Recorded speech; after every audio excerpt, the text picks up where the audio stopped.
उत्तर प्रदेश सरकार ने स्कॉलरशिप पाने के तरीके में बड़ा और ज़रूरी बदलाव किया है। अब स्कॉलरशिप का सिस्टम पहले से ज़्यादा आसान, साफ सुथरा और टेक्नोलॉजी से भरपूर होगा। स्कॉलरशिप को लेकर अक्सर छात्र परेशान रहते हैं। कॉलेज से लेकर जनसेवा केंद्रों तक उन्हें कई बार चक्कर लगाना पड़ता है और कभी कभी देरी की वजह से कई छात्र आवेदन भी नहीं कर पाते हैं। इन सभी बातों पर अब सरकार ने तेजी से काम करना शुरू कर दिया है। सरकार ने स्कॉलरशिप के आवेदन से लेकर बैंक में ट्रांसफर करने तक कई बदलाव किए हैं। इस नए स्मार्ट सिस्टम से लाखों छात्रों को फायदा मिलने वाला है और उनकी पढ़ाई में आने वाली रुकावटें कम होने वाली हैं। यूपी में हर छात्र को समय पर मदद मिले और फॉर्म भरने या डॉक्यूमेंट जमा करने में कोई दिक्कत ना आए, इसको लेकर सरकार ने एक नई टीम भी बनाई है। नए बदलावों के बाद अब जो दिक्कतें पहले तकनीकी वजहों से आती थीं, वो भी अब नहीं होंगी। सबसे अच्छी बात यह है कि अब किसी तय तारीख का इंतजार नहीं करना पड़ेगा।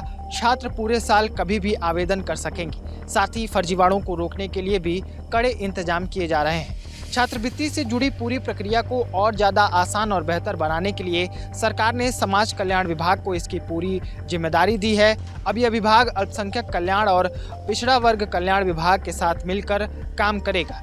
इन तीनों विभागों के बीच तालमेल बनाकर एक नया और साझा पोर्टल तैयार किया जा रहा है, जो पूरे साल चालू रहेगा।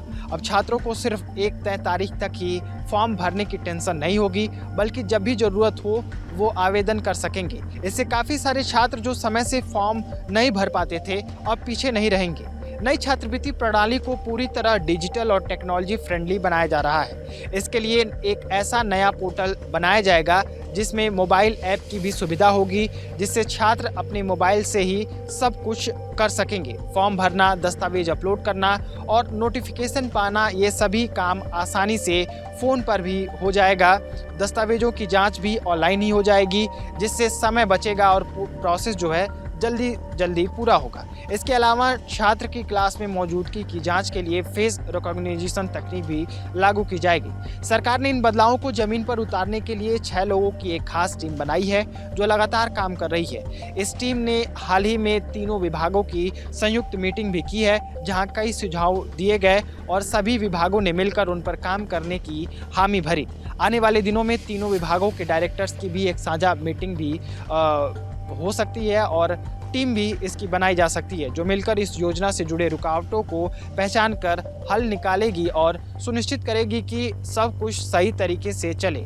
इस पूरी व्यवस्था का सबसे बड़ा फायदा उन लाखों छात्रों को मिलेगा जो आर्थिक कारणों से पढ़ाई में परेशान होते हैं या फिर समय पर स्कॉलरशिप न मिलने से बीच में पढ़ाई छोड़ने की कगार पर पहुंच जाते हैं। अब जब प्रक्रिया आसान, पारदर्शी और तकनीकी रूप से मजबूत होगी, तो छात्र बेझिझक और बिना किसी चिंता के अपनी पढ़ाई पर फोकस कर सकेंगे। सरकार का इरादा साफ है कि कोई भी छात्र सिर्फ तकनीकी गड़बड़ी, समय की कमी या जानकारी के अभाव की वजह से छात्रवृत्ति से वंचित न रह जाए। इसका असर लाखों परिवारों पर पड़ेगा, खासकर उन पर जिनके लिए स्कॉलरशिप ही पढ़ाई का सहारा होती है।